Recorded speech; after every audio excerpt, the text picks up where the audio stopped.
Join our community by subscribing. Every click helps us share more stories like this one. The introduction.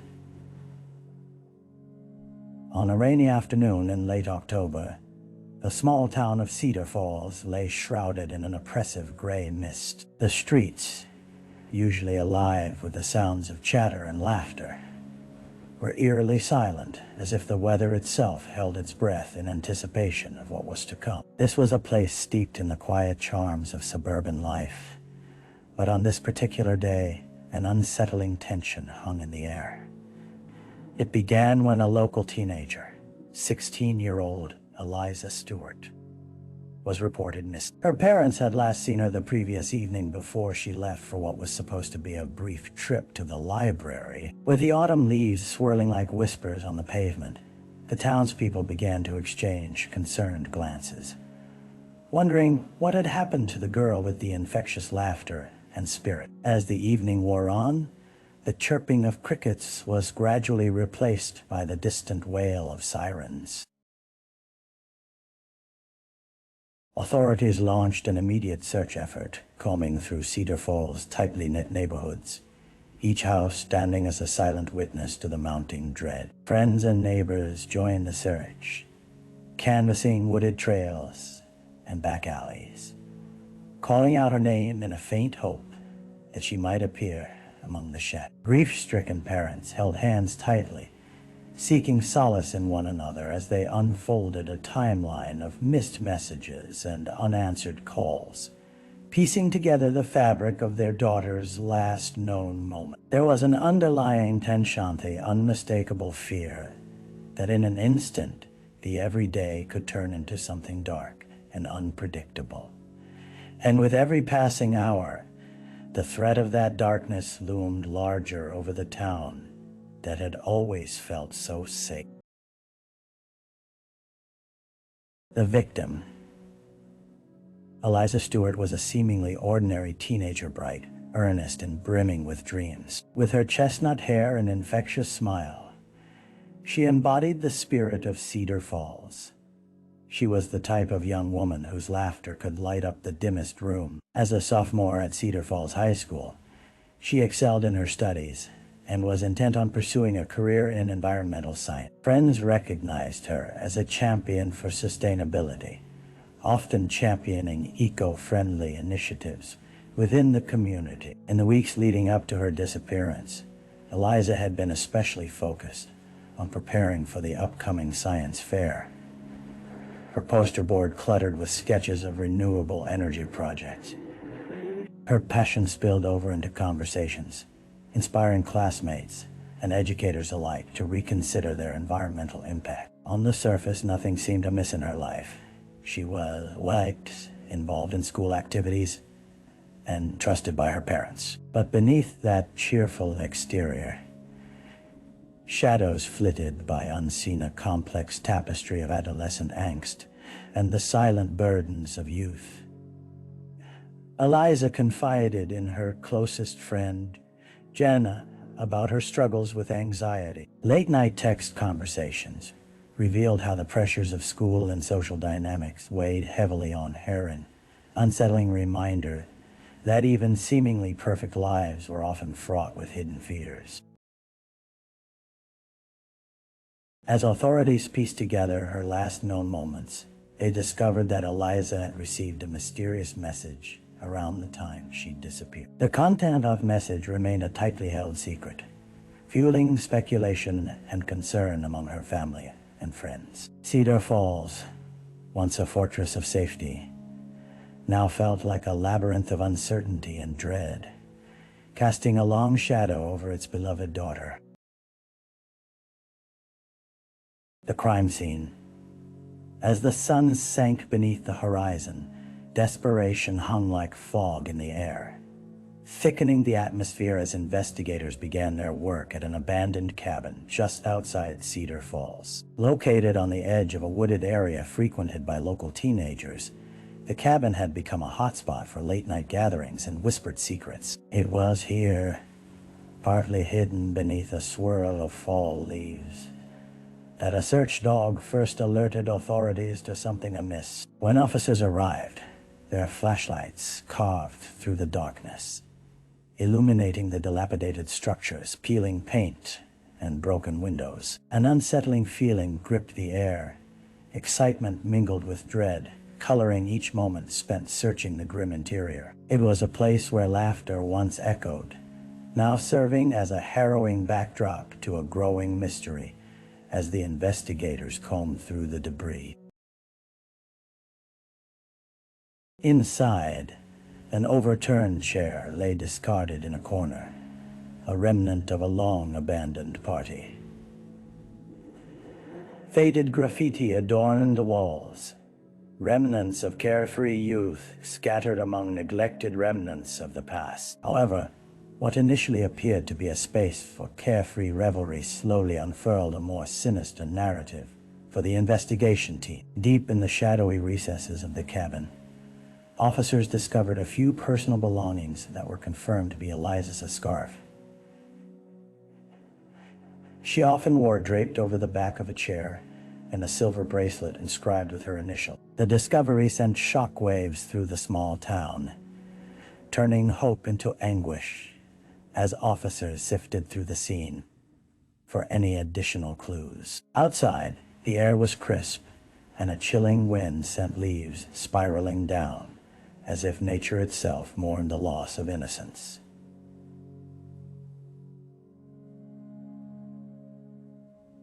Cedar Falls, once securely nestled in the cradle of normalcy, now stood at the precipice of a collective night. The early investigation.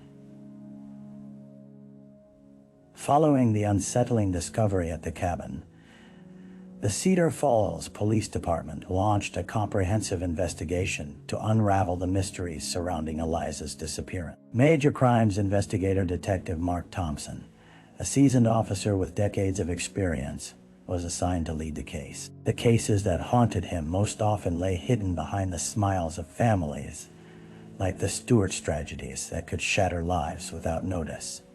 As he pulled the evidence together, Detective Thompson knew that time was of the essence. With each passing hour, the urgency of finding Eliza heightened.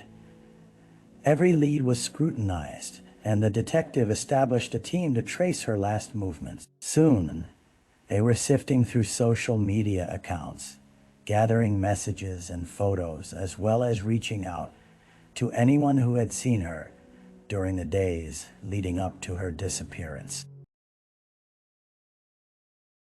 They scrutinized Eliza's text messages, discovery revealing the growing anxiety that had punctuated her life.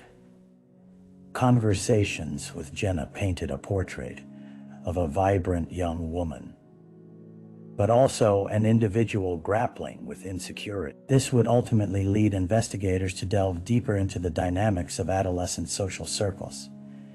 Interviews with fellow students yielded mixed results. While some spoke sweetly of Eliza, others offered whispers of petty rivalries in school. There were murmurs of a new acquaintance, a boy named Ethan who appeared on the scene only weeks before her disappearance. Described as charming yet unpredictable, Ethan had caught Eliza's attention, and investigators felt compelled to uncover his role in her life. As they retraced Eliza's steps through the town, a sense of urgency underscored every interaction. With each new piece of evidence, the hope of progress mixed uneasily with the horrific reality that the idyllic town had fallen into chaos. The dead ends. Weeks passed since the search for Eliza began, and hope began to wane as the investigation hit a series of frustrating dead ends. The police widened their focus, checking every corner of Cedar Falls and neighboring towns. Search parties combed through forested areas, while divers scoured local ponds and rivers. But each effort yielded little but the occasional discarded item, each of which turned out to be unrelated to Eliza. Detective Thompson returned to the precinct each evening, weariness etched into the lines of his face.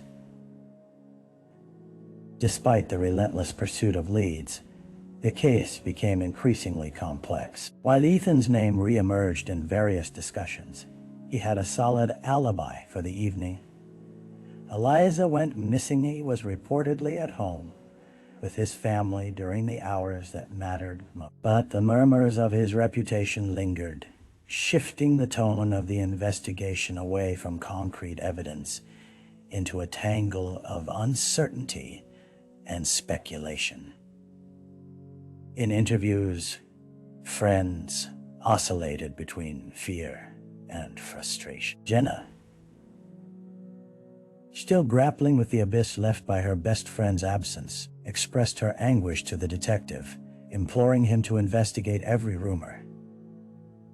Was Eliza's anxiety compounded by threats?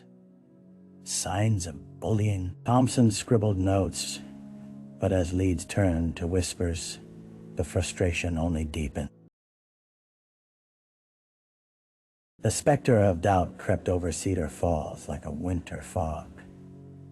Neighborhood watch groups sprang up, and parents clutched their children with newfound anxiety. The sense of safety hollowed out, replaced by a community desperately seeking answers, but receiving only haunting silence in return.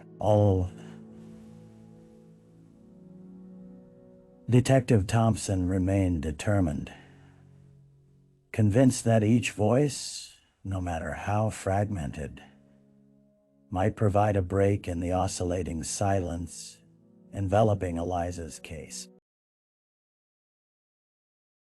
A break in the case. Just as the autumn leaves began to fall in earnest, news broke that would shake Cedar Falls to its core. Detective Thompson received an unexpected tip from a local resident who had been combing through their attic when they came across an old box of belongings. Tucked within was a collection of forgotten yearbooks from Cedar Falls High School, and among the photos was something that piqued the witness's interest. An older photograph of Eliza alongside a classmate named Tara, a girl who had moved away severally named Tara. Years prior, the witness recalled seeing Tara at a recent community festival, seemingly agitated, scanning the crowd with an anxious expression. Intrigued, Thompson reached out to Tara's family, compelling them to assist in locating her. Surprisingly, they learned she was back in town temporarily, fulfilling the need for a family visit after her father's health took a decline. The detective, maintaining a professional demeanor, arranged for a meeting at the local cafe.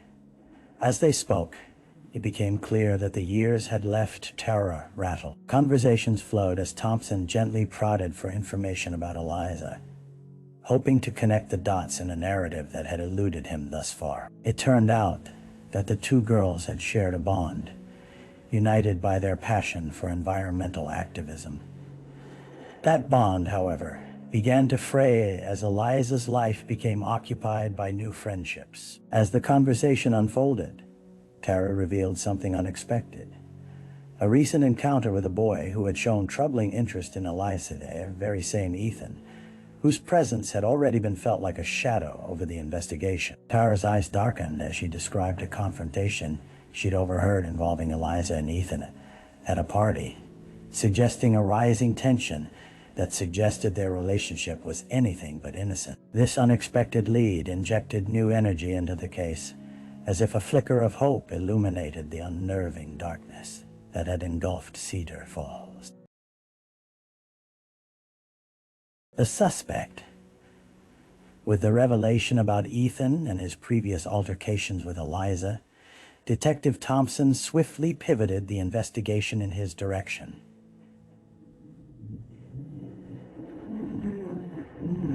Days later, officers brought Ethan in for an official interview. Standing in the sparse interrogation room, the young man exuded a nonchalant demeanor, but Thompson recognized the facade for what it was: a fragile mask concealing unease. As the questioning began, Thompson employed a methodical approach, peppering his inquiries with details derived from the probing conversations with both Eliza's friends and Tara. Ethan's responses initially flowed smoothly, painting a picture of innocence. He claimed to have barely known Eliza, insisting that they were just casual acquaintances. But as Thompson pressed on, using the evidence to expose the inconsistencies in his narrative, cracks began to appear in Ethan's calm veneer. When confronted with Tara's first-hand account of their earlier confrontation, the air in the room shifted palpably. Ethan's eyes darted, a flicker of defensiveness crossing his face as he stammered out denials. But the tension in his voice betrayed a deeper truth. Detective Thompson leaned in, emphasizing the importance of honesty at this moment. The weight of the circumstances lay heavy on Ethan, who momentarily faltered his bravado, slipping to reveal a glimpse of vulnerability. After a relentless hour of questioning, Ethan's bravado finally crumbled under the pressure of impending scrutiny as the reality of his situation sunk in. The detective could sense the shift, fear mingled with desperation in Ethan's voice, morphing his indifference into a palpable dread. Thompson gathered the charges necessary to move the investigation further. But the delicate balance of the case began to tip into chaos. Invoking Ethan's name sent ripples through the town, igniting panic and suspicion as eyes turned toward him, speculating on the truth hidden beneath the layers of bravado and denial.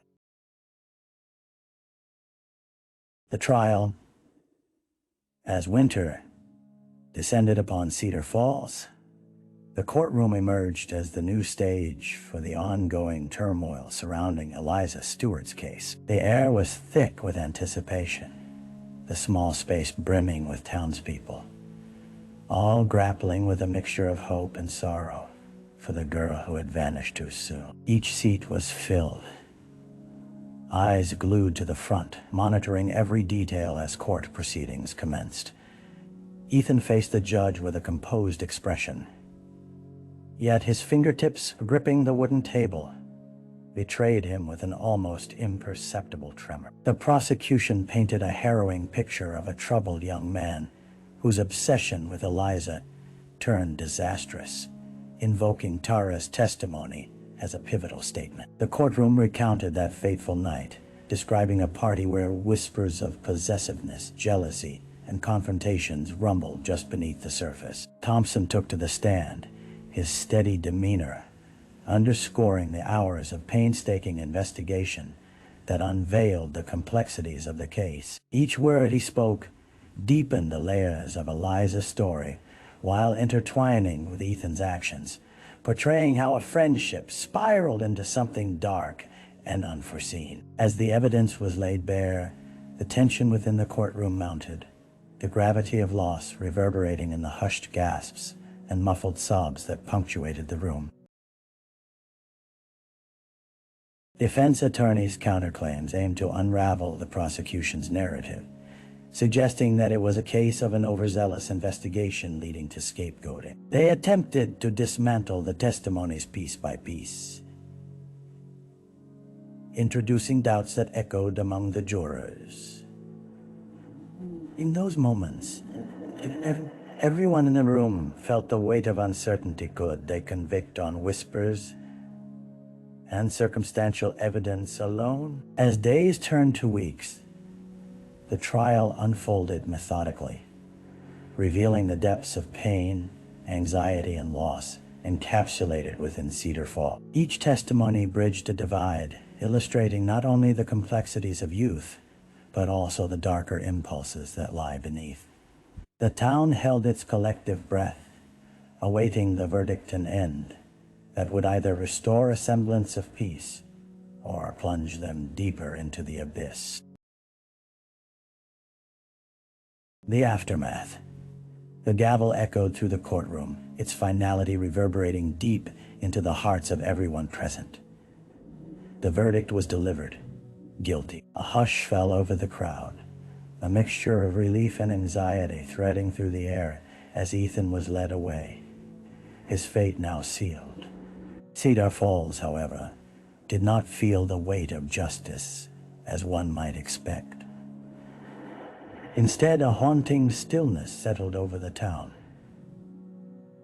A stark reminder that a young life had been irrevocably altered. In the weeks that followed, the community grappled with the consequences of the trial's conclusion.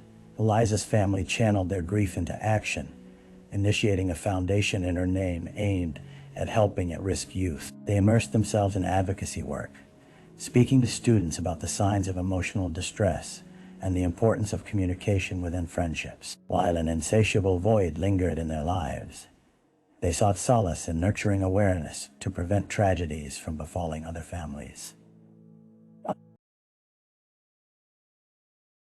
But Cedar Falls was forever changed. The once close-knit community now bore the weight of suspicion, a thick tension woven through friendships that had held firm for generations. Parents monitored their children more closely, and whispers of caution replaced the carefree exchanges of days gone by. The fear of vulnerability hung heavy, and anyone, friend or stranger, could easily become the subject of scrutiny. Detective Thompson found his own resolve tested in the aftermath.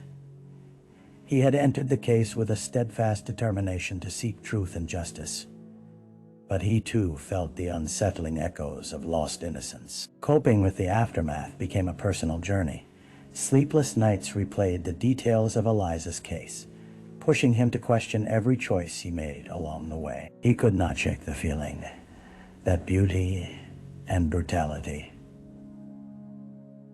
often walked hand in hand in the lives they impacted, an everlasting shadow lurking behind the facades of safety. As winter continued to wane into spring, small shoots of resilience emerged. Community gatherings blossomed anew, bringing people together in Eliza's honor. Yet, beneath the surface, a profound awareness remained. The scars of their shared trauma would take time to heal, and the memory of a bright future, extinguished too soon, lingered in the air, challenging them all to address the complexities of human connection before it was too late. Reflection. In the wake of the trial and the efforts to rebuild, the community of Cedar Falls stood at a crossroads between pain and resilience. As the days turned into months, a collective reflection began to surface. Residents organized memorials for Eliza, illuminating her vibrant spirit, while attempting to assure their own understanding of life and law. Friends who had once walked the same hallways yearned for deeper connections, pouring their hearts into discussions about mental health, bullying, and the complexities of young relationships. Detective Thompson often found himself wandering the quiet streets of Cedar Falls, his thoughts heavy with reflections on unresolved cases and the enduring impact of choices made both his and those of the young. He knew all too well that every decision reverberated far beyond its initial moment. A casual word, a fleeting encounter, or an overlooked sign could lead to unseen consequences. Cedar Falls had embodied a cautionary tale, one that demanded introspection not only in the confines of its judgments, but also within the hearts of those involved. With Eliza's story etched into the fabric of the town, a sense of purpose emerged. The residents actively transformed their grief into a narrative of hope. Support networks blossomed, creating spaces for conversation, cooperation, and healing. Amidst the whispers of loss, the legacy of a bright young girl became the catalyst for change, and Cedar Falls committed to fostering a future where understanding and compassion would flourish, leaving a lasting impact on everyone in its embrace.